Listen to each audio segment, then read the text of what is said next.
আসসালামু আলাইকুম ভিউয়ার্স।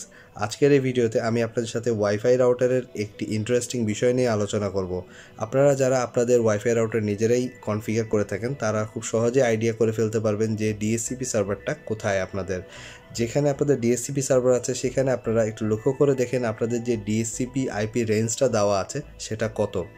যেমন আমি এখন আপনাদের সামনে টিপলিং 84060 রাউটারটির ইন্টারফেস নিয়ে এসেছি, যেখানে কিনা এইটার ডিএসসিপি সার্ভার শো করছে যে আমার ডিএসসিপি রেঞ্জটা মাত্র 99। অর্থাৎ আপনারা দেখতে পাচ্ছেন এখানে ডিএসসিপি রেঞ্জ দিয়েছে 100 থেকে 199, অর্থাৎ আমি 99টা ডিএসসিপি পাবো।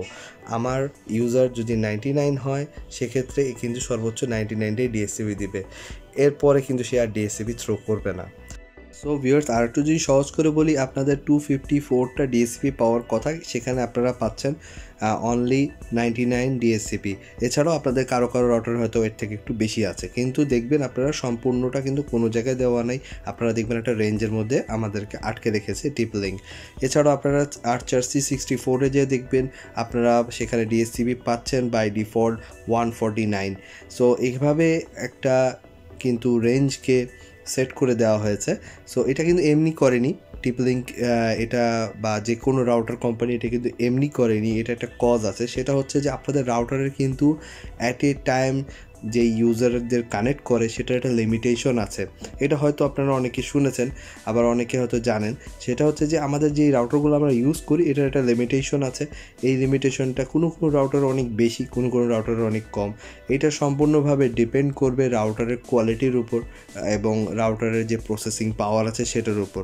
আমরা যে সকল রাউটারগুলো আমাদের অফিসিয়ালভাবে ব্যবহার করে থাকি সেই সকল রাউটারগুলো দেখা যায় যে অ্যাট এ টাইম যদি খুব বলেন ভালো করে পারফরমেন্স দিতে পারে, সেটারও 25 ইউজারকে কানেক্ট করে। এর উপরে যখন চলে যায় সেখানে কিন্তু রাউটার আস্তে আস্তে তার পারফরমেন্সকে ডিক্রিজ করতে থাকে, এবং 30+ যখন হয়ে যায় সেক্ষেত্রে দেখা যাবে আপনার ডিএসসিপি প্রোভাইড করার তার ক্ষমতা আছে এবং আপনাদের ডিভাইসগুলোও ডিএসসিপি পাচ্ছে, আইপি পাচ্ছে, কিন্তু দেখা যাবে ইয়েলো সাইন শো করছে নেটে, না তো আপনার রাউটার রিস্টার্ট নিচ্ছে, না তো রাউটার টোটালি হ্যাং করে গেছে। সো এইরকম প্রবলেম দেখা দেয়। সো এই প্রবলেমটাকে কন্ট্রোলে রাখার জন্য এখানে ডিএসসিপির একটা লিমিটেশন দেওয়া আছে, কারণ রাউটার সেই রকম পরিমাণ ইউজারদের অ্যাড করতে পারবে না। এটা যতটুকু পারবে তার থেকে একটু বেশি দেওয়া আছে। যদি রাউটারে কোনো কারণে ইউজার অ্যাড হয় এবং সেখানে যদি ব্যান্ডউইথ ভালো থাকে এবং নেটওয়ার্ক এনভায়রনমেন্টটা যদি পারফেক্ট থাকে, সে ইউজারদের কানেক্ট করতে পারবে। কিন্তু তার একটা লিমিটেশন আছে। হয়তো দেখা যাবে যে একই রাউটার কোনো জায়গায় 35 ইউজারদের নিতে পেরেছে, আবার কোনো জায়গায় 25 or 20 ইউজারই ক্র্যাশ করছে। সো এটার কারণই হচ্ছে রাউটারের যেমন পারফরমেন্স দরকার আছে তেমন ব্যান্ডউইথ দরকার আছে, তেমন রাউটারের কিন্তু একটা নেটওয়ার্ক এনভায়রনমেন্টেরও দরকার আছে। এবং যদি সেই ইউজারগুলোর কাজের চাপও রাউটারের উপর অনেক বেশি থাকে সেক্ষেত্রেও কিন্তু রাউটারের পারফরমেন্সটা অনেক কিছু নির্ভর করে। সো এই জন্যে দেখা যাচ্ছে যে কোনো জায়গায় হয়তো বা অনেকে বলবে যে এই রাউটার আমি 35 ইউজার বা 40 ইউজারকে দিয়ে কাজ করেছি। এটা কিন্তু জাজ করা যাবে না, কারণ দেখা যাবে যদি কখনও দেখা যায় 25 ইউজারই অনেক বেশি কাজ করছে অনলাইনে এবং হেভি লোডেড কাজ করছে, সেক্ষেত্রেও কিন্তু রাউটার অনেক সময় ক্র্যাশ করতে পারে। কারণ দেখা যায় এই রাউটারে যতটা ব্যান্ডউইথ কন্ট্রোল করার ক্ষমতা আছে ওর থেকে কম আসছে বা ওর থেকে বেশি আসছে, কিন্তু ইউজারের চাপ এত বেশি যেখানে ব্যান্ডউইথটা শর্ট পড়ছে, সেক্ষেত্রে কিন্তু রাউটার আর সেরকম পারফরমেন্স দিতে পারবে না। সো দেখা যাচ্ছে যে এই সকল প্রবলেমগুলো কিন্তু আসে। এই সকল সমস্যাগুলোকে মিনিমাইজ করার জন্যে রাউটার কোম্পানিগুলো আমাদের এই রাউটারগুলোতে প্রত্যেকটাতেই কিন্তু ডিএসসিপির আইপির একটা রেঞ্জ ফিক্সড করে রেখেছে, যেটা কিনা এক একটা রাউটারে এক এক রকম। এই জন্যে প্রতিটা রাউটারের রেঞ্জও ডিফারেন্ট পাওয়া যায়। বেশিরভাগই 100 to 199 থাকে, অর্থাৎ 99টা ডিএসসিপি দিতে পারে, এরকম একটা রেঞ্জ আমরা দেখতে পাবো বেশিরভাগ রাউটারই। এছাড়াও একটু ভালো রাউটারগুলোতে আর একটু বেশি থাকে। সো এই ক্ষেত্রে দেখা যায় যে বোঝা যায় সেই রাউটারের ক্ষমতা কোনোটার বেশি কোনোটার কম, কিন্তু প্রত্যেকটারই একটা লিমিটেশন আছে। এখন প্রশ্ন হলো, আপনারা যদি চান যে আপনাদের রাউটারের এই ডিএসসিপি রেঞ্জটা বাড়িয়ে নিতে চান, সো এটা কিন্তু সম্ভব, এক্ষেত্রে কোনো প্রবলেম হবে না। বাট প্রবলেম কোথায় হবে সেটা হচ্ছে যে আপনার এই রাউটার যেটা আপনারা ইউজ করছেন, আপনারা যেই রাউটার ইউজ করেন না কেন, সেই রাউটারের অতগুলো ইউজারকে অ্যাট এ টাইম কানেক্ট করার মতো ক্ষমতাটা থাকতে হবে, যেটা কিনা ডিএসসিপি আপনাকে অ্যালাউ করবে যে প্রোভাইড করতে, বাট আপনার সেই রাউটারে কিন্তু সেই ক্ষমতাটা নাই। এ কারণেই কিন্তু আমি আমার আগের একটা ভিডিওতে দেখিয়েছিলাম, সেটা হলো এপি কনফিগারেশন। এই কারণেই দেখা যায় যে আমাদের প্রতিটা অফিস বা বড় কোনো লার্জ এরিয়া কভার আপ করার জন্যে এপি কনফিগার করে রাউটার ইউজ করা হয়।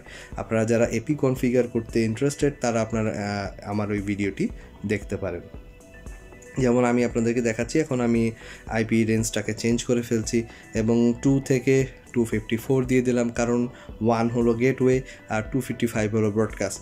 সো এই কারণেই আমরা এভাবে করে আইপি সেট করে নিলাম। 254 পর্যন্ত আইপি আমরা ডিএসসিপি সেভ দিলেই সেভ হয়ে যাবে, কিন্তু এটা কিন্তু কোনো লাভ হবে না, কারণ হচ্ছে আমার এই রাউটারের এত ক্ষমতাই নাই যে সে এতগুলো ইউজারকে অ্যাট এ টাইম অ্যাড করবে। সো ভিউয়ার্স, অবশ্যই আমরা খেয়াল করব নেক্সট থেকে যে আমাদের যখন কোনো রাউটার আমরা কোনো একটা ট্রেনিং রুম ও একটা হল রুমে সেট করতে যাব, সেই হল রুমে অ্যাট এ টাইম কতগুলো ইউজার থাকতে পারে যে সেই রাউটারের সাথে কানেক্ট হতে পারে, এটা অবশ্যই আমাদের দেখার প্রয়োজন। কারণ এর উপর ভিত্তি করেই কিন্তু আমাদের নেটওয়ার্ক এনভায়রনমেন্টটা ক্রিয়েট করতে হবে এবং সেটার উপর ভিত্তি করে আপনার রাউটারও চুজ করে নিতে হবে। সব কিছুই ডিপেন্ড করবে ইউজারদের চাহিদার উপর। সো ইউজার যদি অনেক বেশি থাকে আর রাউটার যদি সেই তুলনায় অনেক কম থাকে, অর্থাৎ রাউটার যেটা আছে যার ক্যাপাসিটি অনেক কম যে সে এতগুলো ইউজারকে অ্যাট এ টাইম সে কানেক্ট করতে পারবে, সেক্ষেত্রে কিন্তু নেটওয়ার্ক ডিস্টারবেন্স আসবে বা রাউটার ঠিকমতো পারফর্ম করবে না। সো ইউজার অনেক সময় কানেক্ট হতে পারবে না, নানা রকম প্রবলেম দেখা দিবে। সো ভিউয়ার্স, এই ছিল আজকের ভিডিওতে। আশা করি এই ইনফরমেশনটা আপনাদের অনেক হেল্প করবে। যদি আমার এই ভিডিওটি আপনাদের ভালো লেগে থাকে প্লিজ লাইক এবং শেয়ার করবেন। আপনাদের লাইক আমাকে অনেক ইন্সপায়ার করে সামনের আরও ভালো টেক ভিডিও বানানোর জন্য। আর আমার এই চ্যানেলটি যারা সাবস্ক্রাইব করেননি প্লিজ সাবস্ক্রাইব করবেন, যাতে আমি আরও ভালো ভালো টেক ভিডিও বানাই এবং আপনাদের সামনে রিপ্রেজেন্ট করতে পারি আপনাদের হেল্পের জন্য। ধন্যবাদ।